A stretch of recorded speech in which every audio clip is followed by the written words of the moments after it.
سورج غروب ہونے والا تھا جب اس کے دستے کی ایک ٹولی واپس آ گئی۔ اس نے ٹولی کو کچھ دور دور تک پھیلا دیا۔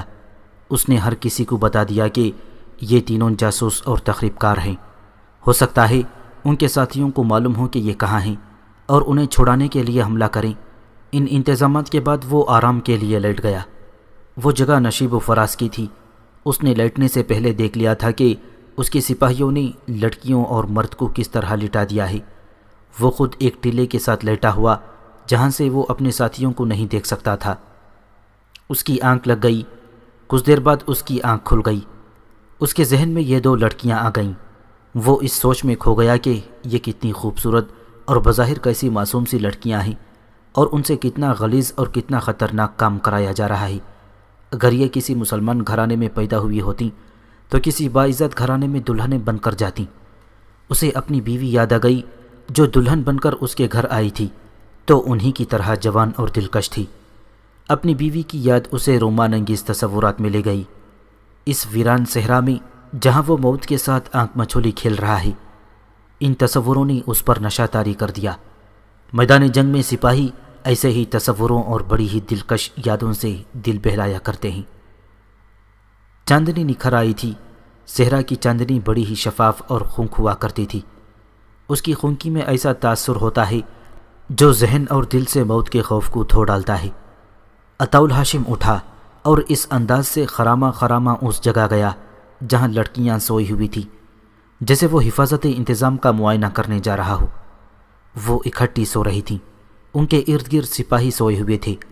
سوڈانی آدمی کچھ دور 3 سپاہیوں کے نرغے میں سویا ہوا تھا۔ عطاءالہاشم نے ایک لڑکی کے پاؤں کو اپنے پاؤں سے دبایا۔ لڑکی کی آنکھ کھل گئی۔ عطاءالہاشم کو چاندنی میں پہچان کر وہ اٹھ بیٹھی۔ عطاءالہاشم نے اسے اٹھنے اور ساتھ چلنے کا اشارہ کیا۔ لڑکی اس مسرت کے ساتھ اٹھی کہ اس پتھر جیسے کمانڈر پر اس کی جوان نسوانیت کا جادو چل گیا ہے۔ وہ اس کے ساتھ چل پڑی۔ عطاءالہاشم نے دیکھا کہ اس کے سپاہی کیسی بے ہوشی کی نیند سوئے ہوئے ہیں کہ انہیں یہ خبر بھی نہیں کہ کوئی آدمی ان کے درمیان سے لڑکی کو اٹھا کر لے جا رہا ہے۔ اسے اپنے سپاہیوں پر غصے کے بجائے ترس آ گیا جو ایک غیر یقینی سی جنگ لڑ رہے تھے۔ کسی باقاعدہ کمان اور کنٹرول کے باوجود وہ نظم و ضبط کی پابندی کر رہے تھے۔ لڑکی کو وہ اپنی جگہ لے گیا۔ لڑکی کے سر پر اب اوڑھنی نہیں تھی۔ چاندنی اس کے بکھرے ہوئے بالوں کو سونے کے تاروں کا رنگ دے رہی تھی۔ وہ کچھ دیر لڑکی کو دیکھتا رہا اور لڑکی اسے دیکھتی رہی۔ لڑکی نے نشیلی سی آواز میں مسکرا کر کہا، میں حیران ہوں کہ آپ ڈر کیوں رہے ہیں؟ مجھے آپ کے پاس آپ ہی کے لیے لایا گیا ہے۔ کیا آپ میری ضرورت محسوس نہیں کرتے؟ وہ اسے چپ چاپ دیکھتا رہا جیسے بت بن گیا ہو۔ لڑکی نے اس کا ہاتھ پکڑ کر اپنے ہونٹوں کے ساتھ لگا لیا اور بولی، میں جانتی ہوں آپ نے مجھے کیوں بلایا ہے۔ آپ کیا سوچ رہے ہیں؟ میں سوچ رہا ہوں کہ تمہارا باپ میری طرح کا ایک مرد ہوگا۔ عطاءالہاشم نے اس کے ہاتھ سے اپنا ہاتھ چھڑا کر کہا، میں بھی باپ ہوں۔ ہم دونوں باپوں میں زمین اور آسمان کا جتنا فرق ہے۔ وہ باپ کتنا بے غیرت ہے اور میں ہوں کہ غیرت کی پاسبانی کے لیے اپنے بچوں کو یتیم کرنے کی کوشش کر رہا ہوں۔ میرا کوئی باپ نہیں، لڑکی نے کہا۔ دیکھا ہوگا، اس کی صورت یاد نہیں۔ مر گیا تھا، یہ بھی یاد نہیں۔ اور ماں؟ کچھ بھی یاد نہیں، لڑکی نے کہا۔ یہ بھی یاد نہیں کہ میں کسی گھر میں پیدا ہوئی تھی یا کسی خانہ بدوش کے خیمے میں۔ مگر یہ وقت ایسی بے مزہ باتیں کرنے کا نہیں ہے۔ ہم سپاہی یادوں سے مزے حاصل کیا کرتے ہیں، عطاءالہاشم نے کہا۔ میں چاہتا ہوں کہ تمہارے ذہن میں بھی تمہارے ماضی کی چند ایک یادیں تازہ کر دوں۔ میں بجائے خود ایک حسین یاد ہوں، لڑکی نے کہا۔ جس کے ساتھ تھوڑا سا وقت گزار جاتی ہوں وہ ہمیشہ یاد رکھتا ہے۔ میری اپنی کوئی یاد نہیں۔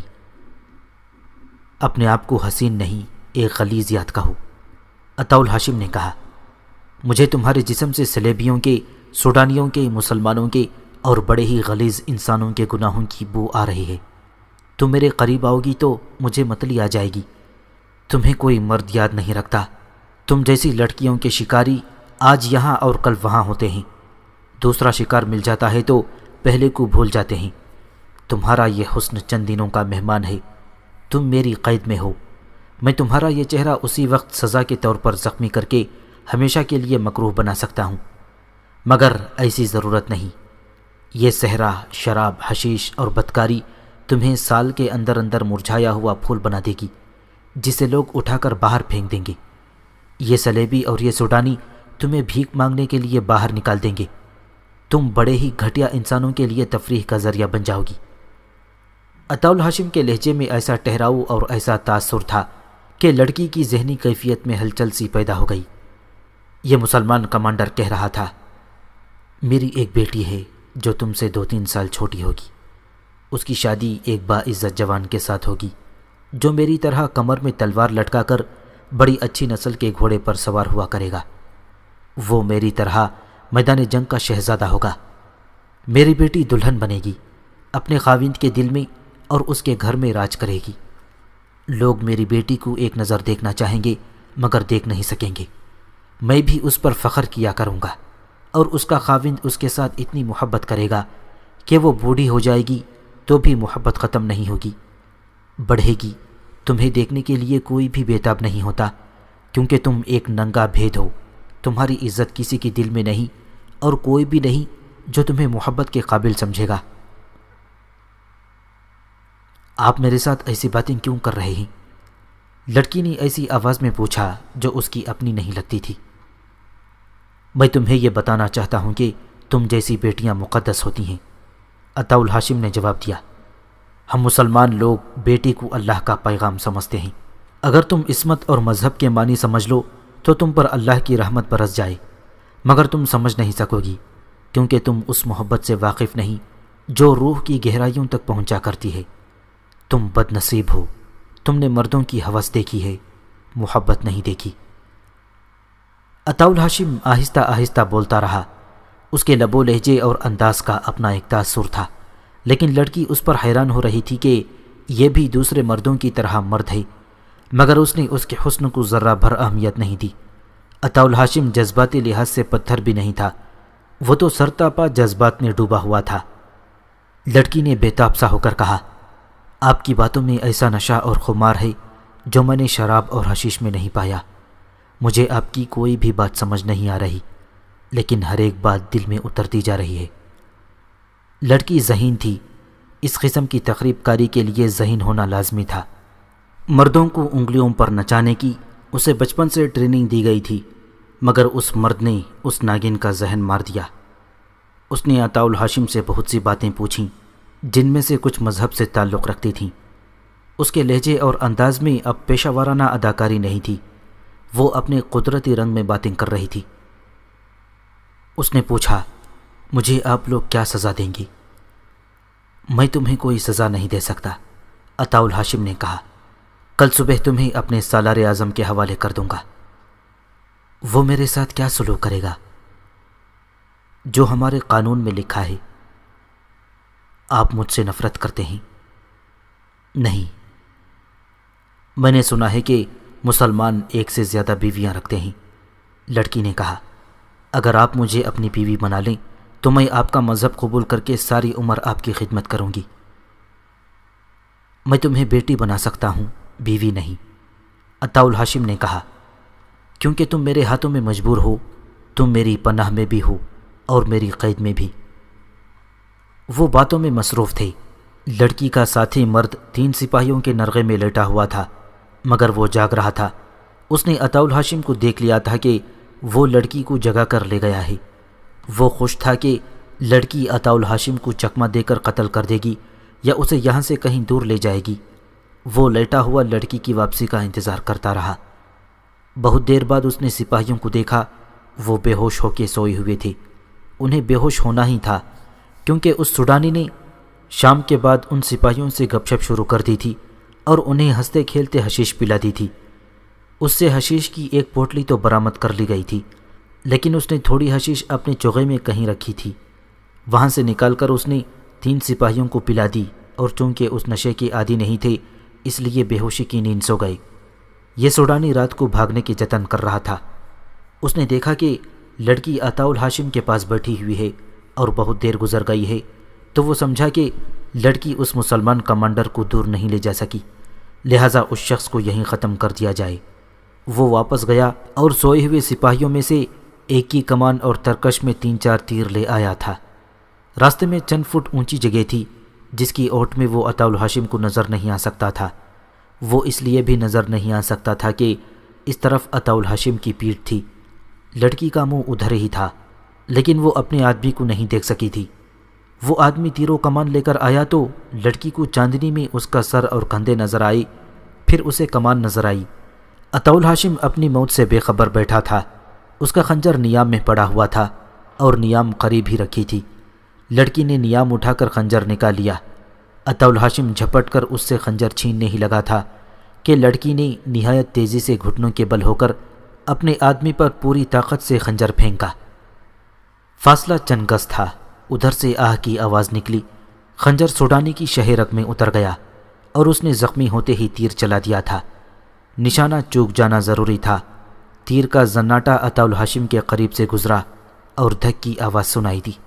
اس نے دیکھا کہ تیر لڑکی کے سینے میں اتر گیا تھا۔ وہ دوڑ کر اس طرف گیا جس طرف خنجر گیا اور تیر آیا تھا۔ وہاں سوڈانی اپنی شہ رگ سے خنجر نکال رہا تھا۔ اس نے خنجر نکال لیا اور اٹھا۔ اس خطرے کے پیش نظر کے وہ حملہ کرے گا، عطاء الہاشم نے اچھل کر اس کے پہلو میں دونوں پاؤں جوڑ کر مارے۔ سوڈانی دور جا پڑا۔ عطاء الہاشم بھی گرا اور فوراً اٹھ کھڑا ہوا۔ سوڈانی نہ اٹھ سکا، اس کی شہ رگ سے خون ابل ابل کر نکل رہا تھا۔ عطاء الہاشم نے خنجر اٹھایا اور لڑکی کے پاس گیا۔ لڑکی سینے میں اپنے ہی ساتھی اور محافظ کا تیر لیے اطمینان سے پڑی تھی۔ وہ ابھی زندہ تھی، تیر نکالنے کا کوئی انتظام نہیں تھا۔ لڑکی نے عطاء الہاشم کا ہاتھ پکڑ لیا اور کراہتی ہوئی آواز میں بولی، میں نے تمہاری جان بچائی ہے، اس کے عوض اپنے خدا سے کہنا کہ میری روح کو اپنی پناہ میں لے لے۔ میرے جسم کی طرح میری روح بھی ان صحراؤں میں نہ بھٹکتی رہے۔ میری عمر گناہوں میں گزری ہے، مجھے یقین دلاؤ کہ خدا اس ایک نیکی کے بدلے میرے سارے گناہ بخش دے گا۔ میرے سر پر اسی طرح ہاتھ پھیرو جس طرح اپنی بیٹی کے سر پر پھیرا کرتے ہو۔ عطاء الہاشم نے اس کے سر پر ہاتھ پھیر کر کہا، اللہ تیرے گناہ بخش دے، تجھ سے گناہ کروائے گئے ہیں، تو بے گناہ ہے، تجھے کسی نے نیکی کی روشنی دکھائی ہی نہیں۔ لڑکی نے درد کی شدت سے کراہتے ہوئے عطاء الہاشم کا ہاتھ مضبوطی سے پکڑ لیا اور بڑی تیزی سے بولنے لگی۔ اس نے کہا، یہاں سے 3 کوس دور سوڈانیوں کا ایک اڈا ہے، وہ لوگ آپ سب کو ختم کرنا چاہتے ہیں، اور غور سے سنو، آپ کی فوج اتنی زیادہ پھیل گئی ہے کہ اس کی قسمت میں اب موت یا قید ہے۔ آپ کے ہر ایک کمانڈر اور ہر ایک ٹولی کے پیچھے مجھ جیسی لڑکیاں یا مرد لگے ہوئے ہیں۔ میں اس لڑکی کے ساتھ آپ کے 4 کمانڈروں کو پھانس کر ختم کرا چکی ہوں۔ مصر کی فکر کرو، صلیبیوں نے وہاں بڑے ہی خطرناک اور خوبصورت جال بچھا دیے ہیں۔ آپ کی قوم اور فوج میں ایسے مسلمان حاکم موجود ہیں جو صلیبیوں کے تنخواہ دار جاسوس اور ان کے وفادار ہیں۔ انہیں مجھ جیسی لڑکیاں اور بے پناہ دولت دی جا رہی ہے۔ مصر کو بچاؤ، سوڈان سے نکل جاؤ، اپنے غداروں کو پکڑو۔ میں کسی کا نام نہیں جانتی، جو معلوم تھا بتا دیا ہے۔ آپ پہلے مرد ہیں جس نے مجھے بیٹی کہا ہے۔ آپ نے مجھے باپ کا پیار دیا ہے۔ میں اس کا معاوضہ یہی دے سکتی ہوں کہ آپ کو خطروں سے آگاہ کر دوں۔ اپنے بکھرے ہوئے دستے کو اکٹھا کر لو اور حملہ روکنے کے لیے تیار ہو جاؤ۔ 2-3 دنوں میں آپ پر حملہ ہوگا۔ فاطمیوں اور فدائیوں سے بچو، انہوں نے مصر میں بہت سے ایسے حاکموں کے قتل کا منصوبہ تیار کر لیا ہے جو صلاح الدین ایوبی اور اپنی قوم کے وفادار ہیں۔ لڑکی کی آواز ڈوبتی اور رکتی رہی اور ایک لمبے سانس کے بعد وہ ہمیشہ کے لیے خاموش ہو گئی۔ صبح طلوع ہوئی تو عطاء الہاشم دونوں لاشوں اور زندہ لڑکی کو ساتھ لے کر تقی الدین کے پاس چلا گیا۔ اسے سارا واقعہ سنایا اور لڑکی کی آخری باتیں بھی سنائیں۔ تقی الدین پہلے ہی پریشان تھا، وہ سٹپٹا اٹھا۔ اس نے کہا، اپنے بھائی کی اجازت اور ہدایت کے بغیر میں پسپا نہیں ہونا چاہتا۔ میں نے ایک ذمہ دار ذہین کمانڈر کو کرک بھیجا ہے، اس کی واپسی تک ثابت قدم رہو۔ سلطان ایوبی نے قاصد کمانڈر کی بیان کی ہوئی جنگی صورتحال پر غور کیا تو اپنے مشیروں کو بلا کر انہیں بھی تفصیل سنائی۔ اس نے کہا، بکھری ہوئی فوج کو یکجا کر کے پیچھے ہٹنا آسان کام نہیں، دشمن انہیں یکجا ہونے نہیں دے گا۔ پسپائی سے اس فوج کے جذبے پر بھی برا اثر پڑے گا جو مصر میں ہے اور جو یہاں میرے ساتھ ہے، اور قوم کا دل ٹوٹ جائے گا، مگر حقائق سے فرار بھی ممکن نہیں۔ اپنے آپ کو فریب دینا بھی خطرناک ہے۔ حقائق کا تقاضا یہ ہے کہ تقی الدین اپنی فوج کو واپس لے آئے۔ ہم اسے کمک نہیں دے سکتے، ہم کرک کا محاصرہ اٹھا کر اس کی مدد کو نہیں پہنچ سکتے۔ میرے بھائی نے بہت بڑی غلطی کی ہے، بڑی ہی قیمتی فوج ضائع ہو رہی ہے۔ یہ ذاتی وقار کا مسئلہ نہیں بننا چاہیے، ایک اعلیٰ حکام نے کہا۔ ہمیں سوڈان کی جنگ سے دستبردار ہونے کا فیصلہ کرنا چاہیے۔ قائدین اور حکام کی غلط فہمیوں سے فوج بدنام ہو رہی ہے۔ ہمیں قوم کو صاف الفاظ میں بتا دینا چاہیے کہ سوڈان میں ہماری ناکامی کی ذمہ داری فوج پر عائد نہیں ہوتی۔ بلا شبہ یہ میرے بھائی کی غلطی ہے، سلطان ایوبی نے کہا، اور یہ میری غلطی بھی ہے کہ میں نے تقی الدین کو اجازت دی تھی کہ حالات کے مطابق جو کارروائی مناسب سمجھے مجھ سے پوچھے بغیر کر گزرے۔ اس نے اتنی بڑی کارروائی حقائق کا جائزہ لیے بغیر کر دی اور اپنے آپ کو دشمن کے رحم و کرم پر چھوڑ دیا۔ میں اپنی اور اپنے بھائی کی لغزشوں کو اپنی قوم سے اور نور الدین زنگی سے چھپاؤں گا نہیں۔ میں تاریخ کو دھوکہ نہیں دوں گا۔ میں اپنے کاغذات میں تحریر کراؤں گا کہ اس شکست کی ذمہ دار فوج نہیں، ہم تھے، ورنہ ہماری تاریخ کو آنے والے حکمران ہمیشہ دھوکہ دیں گے۔ میں سلطنت اسلامیہ کے آنے والے حکمرانوں کے لیے یہ مثال قائم کرنا چاہتا ہوں کہ وہ اپنی لغزشوں پر پردہ ڈال کر بے گناہوں کو تاریخ میں ذلیل نہ کریں۔ یہ ایسی غلطی اور ایسا فریب ہے جو کر رہے عرض پر اسلام کو پھیلنے کے بجائے سکڑنے پر مجبور کرے گا۔ سلطان ایوبی کا چہرہ لال ہو گیا تھا، اس کی آواز کانپنے لگی تھی۔ یوں معلوم ہوتا تھا جیسے وہ اپنی زبان سے پسپائی کا لفظ کہنا نہیں چاہتا۔ وہ کبھی پسپا نہیں ہوا تھا، اس نے بڑے ہی مشکل حالات میں جنگیں لڑی تھیں، مگر اب حالات نے اسے مجبور کر دیا تھا۔ اس نے تقی الدین کے بھیجے ہوئے کمانڈر سے کہا، تقی الدین سے کہنا کہ اپنے دستوں کو سمیٹو اور انہیں تھوڑی تھوڑی نفری میں پیچھے بھیجو، جہاں دشمن تعاقب میں آئے وہاں جم کر لڑو، اور اس انداز سے لڑو کہ دشمن تمہارے تعاقب میں مصر میں داخل نہ ہو جائے۔ دستے جو مصر میں پہنچ جائیں انہیں اکٹھا رہنے کا حکم دو تاکہ مصر پر دشمن حملہ کرے تو اسے روک سکو۔ محفوظ پسپائی کے لیے چھاپہ ماروں کو استعمال کرو، کسی دستے کو دشمن کے گھیرے میں چھوڑ کر نہ آ جانا۔ میں پسپائی بڑی مشکل سے برداشت کر رہا ہوں، میں یہ خبر برداشت نہیں کر سکوں گا کہ تمہارے کسی دستے نے ہتھیار ڈال دیے ہیں۔ پسپائی آسان نہیں ہوتی، پیش قدمی کی نسبت محفوظ اور باعزت پسپائی بہت مشکل ہے۔ حالات پر نظر رکھنا، تیز رفتار قاصدوں کی ایک فوج اپنے ساتھ رکھنا۔ میں تحریری پیغام نہیں بھیج رہا ہوں کیونکہ خطرہ ہے کہ تمہارا قاصد راستے میں پکڑا گیا تو دشمن کو معلوم ہو جائے گا کہ تم پسپا ہو رہے ہو۔ سلطان ایوبی نے قاصد کمانڈر کو بہت سی ہدایات دیں اور رخصت کر دیا۔ اس کے گھوڑے کے قدموں کی آواز بھی سنائی دے رہی تھی کہ زاہدان خیمے میں داخل ہوا اور کہا کہ قاہرہ سے ایک قاصد آیا ہے۔ سلطان ایوبی نے اسے اندر بلا لیا۔ وہ انٹیلیجنس کا عہدیدار تھا۔ وہ مصر کے اندرونی حالات کے متعلق حوصلہ شکن خبر لایا تھا۔ اس نے بتایا تھا کہ وہاں دشمن کی تخریب کاری بڑھتی جا رہی ہے۔ علی بن سفیان اپنے پورے محکمے کے ساتھ شب و روز مصروف رہتا ہے۔ حالات ایسے ہو گئے ہیں کہ فوجی بغاوت کا خطرہ پیدا ہو گیا ہے۔ سلطان ایوبی کے چہرے کا رنگ ایک بار تو اڑ ہی گیا۔ اگر صرف مصر کا غم ہوتا تو وہ پرواہ نہ کرتا۔ اس نے مصر کو بڑے ہی خطرناک حالات سے بچایا تھا۔ صلیبیوں اور فاطمیوں کی تخریب کاری کی بڑی ہی کاری ضربیں بیکار کی تھیں۔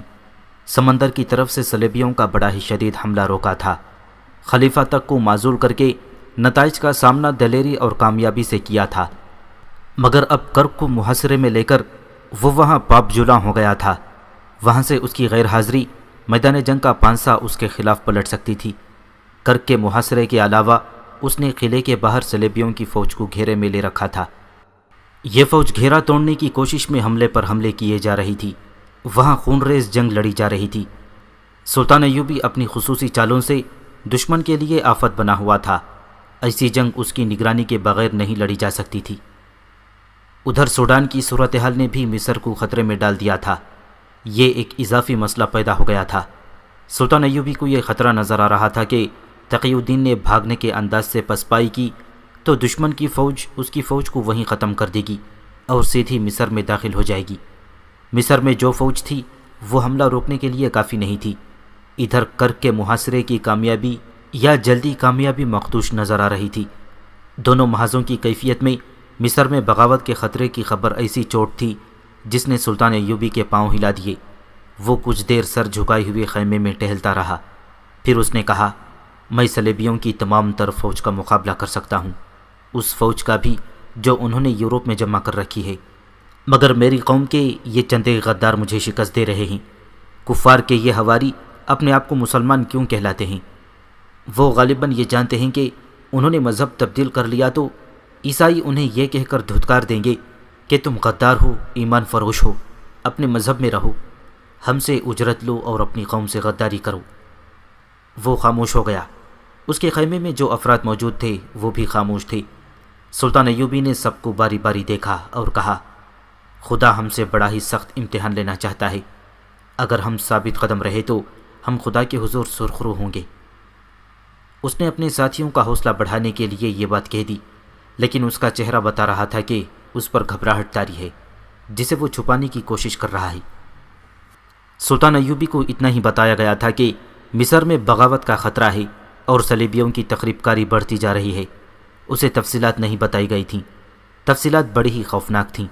اس کی غیر حاضری سے فائدہ اٹھاتے ہوئے مسلمان حکام میں سے 3-4 صلیبیوں کے ہاتھوں میں کھیل رہے تھے۔ تقی الدین نے سوڈان پر حملہ کیا تو چند دن بعد اس نے رسد مانگی۔ قاصد نے کہا تھا کہ زیادہ سے زیادہ رسد فوراً بھیج دی جائے، مگر 2 روز تک کوئی انتظام نہ کیا گیا۔ جو حاکم رسد کی فراہمی اور ترسیل کا ذمہ دار تھا اس سے باس پرس ہوئی تو اس نے یہ اعتراض کیا کہ بیک وقت 2 محاذ کھول دیے گئے ہیں، 2 محاذوں کو رسد کہاں سے دی جا سکتی ہے؟ ایک یہ طریقہ ہے کہ مصر میں جو فوج ہے اسے بھوکا رکھا جائے، بازار سے سارا اناج اٹھا کر قاہرہ کے باشندوں کے لیے قحط پیدا کر دیا جائے اور محاذوں کا پیٹ بھرا جائے۔ یہ ایک اعلیٰ رتبے کا حاکم تھا، مسلمان تھا اور سلطان ایوبی کے مصاحبوں میں سے تھا۔ اس کی نیت پر شک نہیں کیا جا سکتا تھا۔ اس کی بات سچ مان لی گئی کہ اناج وغیرہ کی واقعی کمی ہے، تاہم اسے کہا گیا کہ جس طرح ہو سکے محاذ پر لڑنے والے فوجیوں کو رسد ضرور پہنچے۔ اس حاکم نے انتظام کر دیا، مگر 2 اور دن ضائع کر دیے۔ 5ویں روز رسد کا قافلہ روانہ ہوا۔ یہ اونٹوں اور خچروں کا بڑا ہی لمبا قافلہ تھا۔ مشورہ دیا گیا کہ قافلے کے ساتھ فوج کا ایک گھڑ سوار دستہ حفاظت کے لیے بھیجا جائے۔ اسی حاکم نے جو رسد فراہم کرنے کا ذمہ دار تھا فوج کا دستہ بھیجنے پر اعتراض کیا اور جواز یہ پیش کیا کہ تمام راستہ محفوظ ہے، اس کے علاوہ مصر میں فوج کی ضرورت ہے، چنانچہ رسد حفاظتی دستے کے بغیر بھیج دی گئی۔ روانگی کے 6 روز بعد اطلاع آ گئی کہ رسد راستے میں ہی سوڈان میں دشمن کی گھات میں آ گئی ہے۔ سوڈانی رسد جانوروں پر لے گئے تھے اور انہوں نے شتروبانوں کو قتل کر دیا ہے۔ قاہرہ ہیڈ کوارٹر کے بالائی حکام پریشان ہو گئے۔ رسد کا ضائع ہو جانا معمولی سی چوٹ نہیں تھی۔ سوڈانی میدان جنگ میں فوج کی ضرورت کا احساس ان کی پریشانی میں اضافہ کر رہا تھا۔ انہوں نے ذمہ دار حاکم سے کہا کہ وہ فوری طور پر اتنی ہی رسد کا انتظام کرے۔ اس نے کہا کہ منڈی میں اناج کی قلت ہو گئی ہے، تاجروں سے کہا جائے کہ اناج مہیا کریں۔ تاجروں سے بات ہوئی تو انہوں نے اپنے گودام کھول کر دکھا دیے، سب خالی تھے۔ گوشت کے لیے ایک بھی دمبا، بکرا، بیل، گائے یا کوئی اور جانور نظر نہیں آتا تھا۔ معلوم ہوا کہ مصر میں جو فوج ہے اسے بھی پورا راشن نہیں مل رہا، جس سے فوجوں میں بے اطمینانی پھیل رہی ہے۔ تاجروں نے بتایا کہ دیہات سے مال آ ہی نہیں رہا۔ علی بن سفیان کی جاسوسی کا انتظام بڑا اچھا تھا۔ یہ انکشاف جلدی ہو گیا کہ باہر کے لوگ دیہات میں آتے ہیں اور وہ اناج اور بکرے وغیرہ منڈی کی نسبت زیادہ دام دے کر خرید لے جاتے ہیں۔ اس کا یہ مطلب ہوا کہ اناج وغیرہ ملک سے باہر جا رہا تھا۔ تب سب کو یاد آیا کہ 3-4 سال قبل سلطان ایوبی نے مصر کی پہلی فوج کو، جس میں سوڈانی باشندوں کی اکثریت تھی، بغاوت کے جرم میں توڑ کر اس کے افسروں اور سپاہیوں کو سرحد کے ساتھ ساتھ قابل کاشت اراضی دے کر کاشتکار بنا دیا تھا۔ وہ لوگ اب مصری حکومت کو اور منڈیوں کو اناج دیتے ہی نہیں تھے۔ یہ سوڈان پر حملے کا رد عمل تھا۔ یہ انقلاب 6-7 دنوں میں آ گیا تھا۔ اناج کی فراہمی کا کام فوج کو سونپا گیا۔ دن رات کی بھاگ دوڑ سے تھوڑا سا اناج ہاتھ آیا، جو فوج کی حفاظت میں سوڈان کے محاذ کو روانہ کر دیا گیا۔ بالائی حکام کے لیے رسد کا مسئلہ بہت ٹیڑھا ہو گیا۔ اس سے پہلے ایسی قلت کبھی نہیں ہوئی تھی۔ انہیں یہ ڈر تھا کہ سلطان ایوبی نے رسد مانگ لی تو کیا جواب دیں گے؟ سلطان ایوبی کبھی بھی تسلیم نہیں کرے گا کہ مصر میں اناج کا قحط پیدا ہو گیا ہے۔ اس مسئلے کا حل تلاش کرنے کے لیے 3 حکام کی ایک کمیٹی بنائی گئی۔ ان میں انتظامیہ کے بڑے عہدے کا ایک حاکم سلیم ادریس تھا۔ اس دور کی غیر مطبوعہ تحریروں کے مطابق ادریس اس کمیٹی کا سربراہ تھا۔ دوسرے 2 اس سے ایک ہی درجے کم عہدے کے غیر فوجی یعنی شہری انتظامیہ کے حاکم تھے۔ رات کے وقت یہ تینوں پہلے اجلاس میں بیٹھے تو 2 نے ادریس سے کہا کہ سلطان ایوبی نے 2 محاذ کھول کر سخت غلطی کی ہے اور تقی الدین ہاری ہوئی جنگ لڑ رہا ہے۔ فلسطین مسلمانوں کی سرزمین ہے، ادریس نے کہا۔ وہاں سے صلیبیوں کو نکالنا ضروری ہے۔ وہاں مسلمان کیڑوں مکوڑوں کی سی زندگی بسر کر رہے ہیں۔ وہاں مسلمان مستورات کی عزت محفوظ نہیں، مسجدیں استبل بن گئی ہیں۔ یہ سب بہتان ہے، ایک نے کہا۔ کیا آپ نے اپنی آنکھوں سے دیکھا ہے کہ صلیبی مسلمانوں پر ظلم و تشدد کر رہے ہیں؟ میں ایک کھلی حقیقت بیان کر رہا ہوں، سلیم ادریس نے کہا۔ ہم سے حقیقت چھپائی جا رہی ہے، دوسرے نے کہا۔ صلاح الدین ایوبی قابل قدر شخصیت ہے، مگر آپس میں سچ بات کرنے سے ہمیں ڈرنا نہیں چاہیے۔ ایوبی کو ملک گیری کی ہوس چین سے نہیں بیٹھنے دے رہی۔ وہ ایوبی خاندان کو شاہی خاندان بنانا چاہتا ہے۔ صلیبیوں کی فوج ایک طوفان ہے، ہم اس کا مقابلہ نہیں کر سکتے۔ اگر صلیبی ہمارے دشمن ہوتے تو وہ فلسطین کے بجائے مصر پر قبضہ کرتے۔ ان کے پاس اتنی زیادہ فوج ہے کہ ہماری اس چھوٹی سی فوج کو اب تک کچل چکے ہوتے۔ وہ ہمارے نہیں صلاح الدین کے دشمن ہیں۔ آپ کی باتیں میرے لیے ناقابل برداشت ہیں، ادریس نے کہا۔ بہتر ہے کہ ہم جس مقصد کے لیے اکٹھے ہوئے ہیں اس کے متعلق باتیں کریں۔ یہ باتیں میرے لیے بھی ناقابل برداشت ہیں، ایک نے کہا، لیکن ایک آدمی کی خواہشات پر ہمیں پوری قوم کے مفاد کو قربان نہیں کرنا چاہیے۔ آپ دونوں محاذوں کے لیے رسد کی بات کرنا چاہتے ہیں۔ رسد کی حالت آپ نے دیکھ لی ہے کہ نہیں مل رہی۔ سوڈان کا محاذ ٹوٹ رہا ہے۔ میں نے یہ سوچا ہے کہ ہم اس محاذ کے رسد کو روک لیں۔ اس سے یہ فائدہ ہوگا کہ تقی الدین پیچھے ہٹائے گا اور فوج مرنے سے بچ جائے گی۔ یہ بھی ہو سکتا ہے کہ ہم رسد نہ بھیجیں تو تقی الدین مجبوری کے عالم میں گھیرے میں آ جائے، ادریس نے کہا۔ ایسا بھی ہو سکتا ہے کہ ہماری فوج دشمن کے آگے ہتھیار ڈال دے ہتھیار، اس نے کہا۔ ہم شکست کا الزام فوج کے سر تھوپ دیں گے۔ آپ کیا سوچ کر یہ باتیں کر رہے ہیں؟ سلیم ادریس نے پوچھا۔ میری سوچ بڑی صاف ہے، اس نے جواب دیا۔ صلاح الدین ایوبی ہم پر فوجی حکومت ٹھوسنا چاہتا ہے۔ وہ صلیبیوں سے مسلسل محاذ آرائی کر کے قوم کو بتانا چاہتا ہے کہ قوم کی سلامتی کے ضامن صرف فوج ہے اور قوم کی قسمت فوج کے ہاتھ میں ہے۔ اگر ایوبی امن پسند ہوتا تو صلیبیوں اور سوڈانیوں کے ساتھ جنگ نہ کرنے اور صلح جوئی سے رہنے کا معاہدہ کر لیتا۔ ادریس سٹپٹا اٹھا۔ وہ سلطان ایوبی کے خلاف اور صلیبیوں کی حمایت میں کوئی بات سننا نہیں چاہتا تھا۔ اجلاس میں گرما گرمی ہو گئی۔ کمیٹی کے 2 ممبر اسے بات بھی نہیں کرنے دے رہے تھے۔ اس نے آخر تنگ آ کر کہا، میں اجلاس برخاست کرتا ہوں۔ کل ہی میں آپ کی رائے اور تجاویز قلم بند کر کے محاذ پر امیر مصر کو بھیج دوں گا۔ وہ غصے میں اٹھ کھڑا ہوا۔ ایک ممبر وہاں سے چلا گیا۔ دوسرا، جس کا نام ارسلان تھا، ادریس کے ساتھ رہا۔ ارسلان کا شجرہ نسب سوڈانیوں سے ملتا تھا۔ اس نے ادریس سے کہا، آپ شخصیت پرست اور جذباتی مسلمان ہیں۔ میں نے حقیقت بیان کی ہے اور آپ ناراض ہو گئے۔ میں اب آپ کو یہ مشورہ دیتا ہوں کہ میرے خلاف صلاح الدین ایوبی کو کچھ نہ لکھنا، آپ کے لیے اچھا نہ ہوگا۔ اس کے لہجے میں چیلنج اور دھمکی تھی۔ ادریس نے اس کی طرف سوالیہ نگاہوں سے دیکھا تو ارسلان نے کہا، اگر آپ پسند فرمائیں تو میں آپ کے ساتھ علیحدگی میں بات کروں گا۔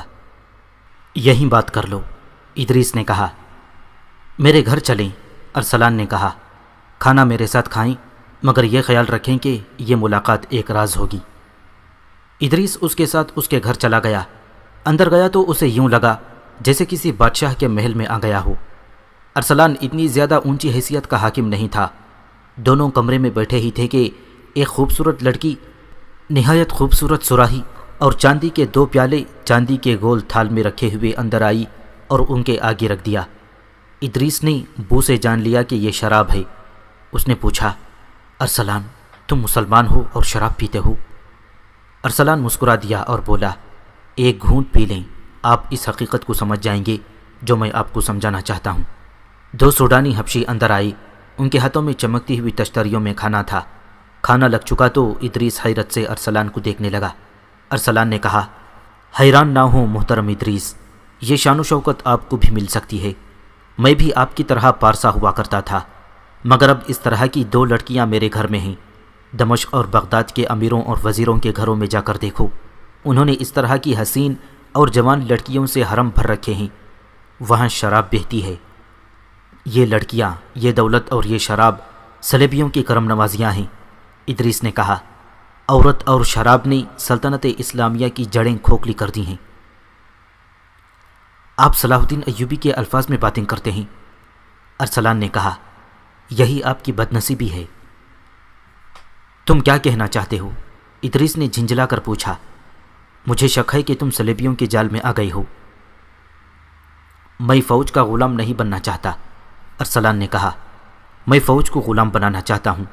اس کا واحد طریقہ یہ ہے کہ سوڈان میں تقی الدین کو رسد اور کمک نہ دی جائے، اسے دھوکہ دیا جائے کہ کمک آ رہی ہے، اسے جھوٹی امیدوں پر لڑاتے رہو حتیٰ کہ وہ ہتھیار ڈالنے پر مجبور ہو جائے۔ ظاہر ہے سوڈانی اسے قتل کر دیں گے اور اس کی فوج ہمیشہ کے لیے ادھر ہی ختم ہو جائے گی۔ ہم فوج کو شکست کا ذمہ دار ٹھہرا کر اسے قوم کی نظروں میں ذلیل کر دیں گے، پھر قوم صلاح الدین ایوبی کی فوج سے بھی متنفر ہو جائے گی۔ آپ میری بات سمجھنے کی کوشش کر رہے ہیں۔ آپ کو کوئی نقصان نہیں ہوگا، اس کا آپ کو اتنا اور ایسا معاوضہ ملے گا جس کا آپ تصور بھی نہیں کر سکتے۔ میں تمہارا مطلب سمجھ گیا ہوں، ادریس نے کہا۔ تم مجھ سے ایمان فروشی کرانا چاہتے ہو، یہ مجھ سے نہ ہوگا۔ بہت دیر کی بحث اور تکرار کے بعد ادریس نے کہا، تم اتنی خطرناک باتیں اتنی دلیری سے کس طرح کر رہے ہو؟ کیا تم نہیں جانتے کہ میں تمہیں گرفتار کر کے غداری کی سزا دلا سکتا ہوں؟ کیا میں یہ نہیں کہہ سکوں گا کہ آپ مجھ پر جھوٹا الزام عائد کر رہے ہیں؟ ارسلان نے کہا۔ صلاح الدین ایوبی میرے خلاف ایک لفظ بھی نہیں سنے گا۔ ادریس سٹ پٹا اٹھا۔ وہ حیران تھا کہ اتنے بڑے عہدے کا حاکم کس قدر شیطان ہے اور وہ کتنی دلیری سے باتیں کر رہا ہے۔ دراصل ادریس خود مرد مومن تھا۔ وہ سمجھ ہی نہیں سکتا تھا کہ ایمان کو نیلام کر دینے والے ذلت کی کن پستیوں تک پہنچ سکتے ہیں۔ اس کے پاس ارسلان کو پابند کرنے اور راہ راست پر لانے کا ایک ہی ذریعہ تھا۔ وہ ارسلان کے عہدے سے زیادہ بڑے عہدے کا حاکم تھا۔ اس نے ارسلان سے کہا، میں جان گیا ہوں کہ تم کیا کہنا چاہتے ہو اور تم کیا کر رہے ہو۔ تم جس جرم کے مرتکب ہو رہے ہو اس کی سزا موت ہے۔ میں تمہیں یہ رعایت دیتا ہوں کہ 7 روز کے اندر اپنا رویہ درست کر لو اور دشمن سے تعلقات توڑ کر مجھے یقین دلا دو کہ تم خلافت بغداد اور اپنی قوم کے وفادار ہو۔ میں تمہیں رسد کی ذمہ داری سے سبکدوش کرتا ہوں۔ یہ انتظام ہم خود کر لیں گے۔ اگر مجھے ضرورت محسوس ہوئی تو میں تمہیں اس محل میں جو تمہیں صلیبیوں نے بنا کر دیا ہے نظر بند کر دوں گا۔ 7 دن بڑی لمبی رعایت ہے، کہیں ایسا نہ ہو کہ 8ویں روز تمہیں جلاد یہاں سے نکالے۔ ادریس اٹھ کھڑا ہوا۔ اس نے دیکھا کہ ارسلان مسکرا رہا ہے۔ ارسلان نے کہا، محترم ادریس، آپ کے 2 بیٹے ہیں، دونوں جوان ہیں۔ ہاں، ادریس نے کہا اور پوچھا، کیا ہے میرے بیٹوں کو؟ کچھ نہیں، ارسلان نے کہا۔ میں آپ کو یاد دلا رہا ہوں کہ آپ کے 2 جوان بیٹے ہیں اور یہی آپ کی کل اولاد ہے۔ ادریس اس اشارے کو سمجھ نہ سکا۔ اس نے کہا، شراب نے تمہارا دماغ خراب کر دیا ہے، اور وہ باہر نکل گیا۔ ارسلان کے گھر سے نکل کر ادریس علی بن سفیان کے گھر چلا گیا اور اسے ارسلان کی باتیں سنائیں۔ علی بن سفیان نے اسے بتایا کہ ارسلان اس کی مشتبہ فہرست میں ہے، لیکن اس کے خلاف کوئی ثبوت نہیں مل رہا، تاہم وہ جاسوسوں کی نظر میں ہے۔ ادریس بہت پریشان تھا اور حیران بھی کہ ارسلان اتنی دلیری سے غداری کا مرتکب ہو رہا ہے۔ علی بن سفیان نے اسے بتایا کہ وہ اکیلا نہیں، غداری منظم طریقے سے ہو رہی ہے، اس کے جراثیم فوج میں بھی پھیلا دیے گئے ہیں۔ اس وقت سب سے بڑا مسئلہ سوڈان کے محاذ کے لیے رسد کا تھا۔ ادریس نے اسے بتایا کہ اس نے ارسلان کو اس ذمہ داری سے سبکدوش کر دیا ہے اور رسد کا انتظام اب خود کرنا ہے۔ علی بن سفیان نے اسے بتایا کہ ایک سازش کے تحت دیہات سے اناج اور بکرے وغیرہ سرحد سے باہر بھجوائے جا رہے ہیں۔ منڈی میں غلے اور دیگر سامان خورد و نوش کا مصنوعی قحط پیدا کر دیا گیا ہے۔ اس نے بتایا کہ اس نے اپنے جاسوسوں اور مخبروں کو یہ کام دے رکھا ہے کہ رات کو ادھر ادھر گھومتے رہا کریں، جہاں کہیں انہیں اناج کی ایک بوری بھی جاتی نظر آئی اسے پکڑ لیں۔ طویل بات چیت کے بعد انہوں نے رسد کے انتظام کا کوئی طریقہ سوچ لیا۔ سلیم ادریس اس قومی مہم اور اپنے فرائض میں اس قدر مگن تھا کہ اس کے ذہن سے ارسلان کا یہ اشارہ نکل گیا کہ تمہارے 2 جوان بیٹے ہیں اور یہی تمہاری کل اولاد ہے۔ ادریس کو اپنے بیٹوں کے کردار پر بھروسہ تھا، مگر جوانی اندھی ہوتی ہے۔ قاہرہ میں سلطان ایوبی کی غیر حاضری میں بدکاری کی ایک لہر آئی تھی جس نے نوجوان ذہن کو لپیٹ میں لینا شروع کر دیا تھا۔ 2-3 سال پہلے بھی ایسی ہی ایک لہر آئی تھی جس پر جلدی ہی قابو پا لیا گیا تھا۔ اب یہ لہر زمین کے نیچے سے آئی اور کام کر گئی۔ یہ مختلف کھیل تماشوں کی صورت میں آئی، جن میں شعبدہ بازی اور کھیلوں کی صورت میں جوا بازی شامل تھی۔ یہ لوگ خیمے اور شامیانے تان کر تماشا دکھاتے تھے، جس میں کچھ بھی قابل اعتراض نہیں تھا، مگر شامیانوں کے اندر خفیہ خیمے تھے جہاں اکیلے اکیلے نوجوانوں کو اشارے سے بلایا جاتا تھا۔ ان سے پیسے لے کر کپڑوں پر بنی ہوئی دستی تصویریں دکھانے کا کام لڑکیاں کرتی تھیں، جن کی مسکراہٹ اور انداز دعوت گناہ ہوتی تھی۔ وہی نوجوانوں کو تھوڑی تھوڑی حشیش پلائی جاتی تھی۔ یہ شرمناک اور خطرناک سلسلہ زمین کے اوپر چل رہا تھا، مگر اسے پکڑ کوئی نہیں سکتا تھا۔ وجہ یہ تھی کہ جو کوئی یہ تصویریں دیکھ کر یا حشیش کا ذائقہ چکھ کر آتا تھا، وہ اپنے گناہ کو چھپائے رکھتا تھا۔ اس گناہ میں لذت ایسی تھی کہ جانے والے بار بار جاتے تھے۔ وہ اس لیے بھی باہر کسی سے ذکر نہیں کرتے تھے کہ حکومت تک بات پہنچ گئی تو انہیں نشہ آور لذت سے محروم کر دیا جائے گا۔ اس لذت پرستی کا شکار نوجوان اور فوجی ہو رہے تھے۔ ان کے لیے درپردہ قحبہ خانے کھول دیے گئے تھے۔ کردار کشی کی یہ مہم کس قدر کامیاب تھی، اس کا جواب کرک کے قلعے میں صلیبیوں کے انٹیلیجنس اور نفسیاتی جنگ کا ماہر جرمن نشاد ہرمن اپنے حکمرانوں کو ان الفاظ میں دے رہا تھا۔ اسپین کے مصوروں نے جو تصویریں بنائی ہیں، یہ لوہے کے بنے ہوئے مردوں کو بھی مٹی کے بت بنا دیتی ہیں۔ اس نے ایک مرد اور ایک عورت کی ایک فحش تصویر حاضرین کو دکھائی۔ یہ بڑے سائز کی تصویر تھی جو برش سے دلکش رنگوں میں بنائی گئی تھی۔ صلیبی حکمرانوں نے تصویر دیکھ کر ایک دوسرے کے ساتھ ننگے مذاق شروع کر دیے۔ ہرمن نے کہا، میں نے ایسی بے شمار تصویریں بنوا کر مصر کے بڑے بڑے شہروں میں ان کی خفیہ نمائش کا انتظام کر دیا ہے۔ وہاں سے ہماری کامیابی کی اطلاعیں آ رہی ہیں۔ میں نے قاہرہ کی نوجوان نسل میں حیوانی جذبہ بھڑکا دیا ہے۔ یہ ایسا طاقتور جذبہ ہے جو مشتعل ہو جائے گا تو انسانی جذبوں کو، جن میں قومی جذبہ خاص طور پر شامل ہے، تباہ کر دے گا۔ ان تصویروں نے مصر میں مقیم مسلمان فوج کو ذہنی اور اخلاقی لحاظ سے بیکار کرنا شروع کر دیا ہے۔ ان تصویروں کی لذت نشہ بھی مانگتی ہے، اس کا انتظام بھی کر دیا ہے۔ میرے تخریب کاروں اور جاسوسوں کے گروہ نے صحرائی لڑکیوں کی پوری فوج قاہرہ اور دوسرے قصبوں میں داخل کر دی ہے۔ یہ لڑکیاں دمک کی طرح صلاح الدین ایوبی کی قوم اور فوج کو کھا رہی ہیں۔ وہ وجوہات کچھ اور تھیں جب میری مہم قاہرہ میں پکڑی گئی تھی۔ اب میں نے کچھ اور طریقے آزمائے ہیں جو کامیاب ہو رہے ہیں۔ اب وہاں کے مسلمان خود میری مہم کی حفاظت کریں گے اور اسے تقویت دیں گے۔ وہ اس ذہنی عیاشی کے عادی ہو گئے ہیں۔ تھوڑے ہی عرصے بعد میں ان کے ذہنوں میں ان کی اپنی ہی قوم اور اپنے ہی ملک کے خلاف زہر بھرنا شروع کر دوں گا۔ صلاح الدین ایوبی بہت ہوشیار آدمی ہے، حاضرین سے کسی نے کہا۔ وہ جو ہی مصر پہنچا تمہاری اس مہم کو جڑ سے اکھاڑ دے گا۔ اگر وہ مصر پہنچا تو؟ ہرمن نے کہا۔ اس سوال کا جواب آپ ہی دے سکتے ہیں کہ آپ اس کا محاصرہ کامیاب ہونے دیں گے یا نہیں۔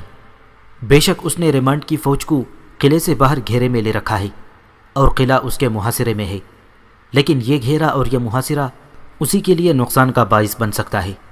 آپ یہاں فیصلہ کن جنگ نہ لڑیں، ایوبی کو محاصرہ کیے رکھنے دیں تاکہ وہ یہیں پابند رہے اور مصر نہ جا سکے۔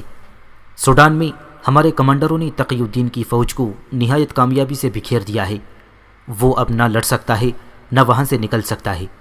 مصر کی منڈیوں کا اور وہاں کی کھیتیوں کا غلہ میں نے غائب کرا دیا ہے۔ آپ کی دی ہوئی دولت آپ کو پورا صلہ دے رہی ہے۔ ایوبی کا ایک وفادار حاکم ارسلان دراصل آپ کا وفادار ہے۔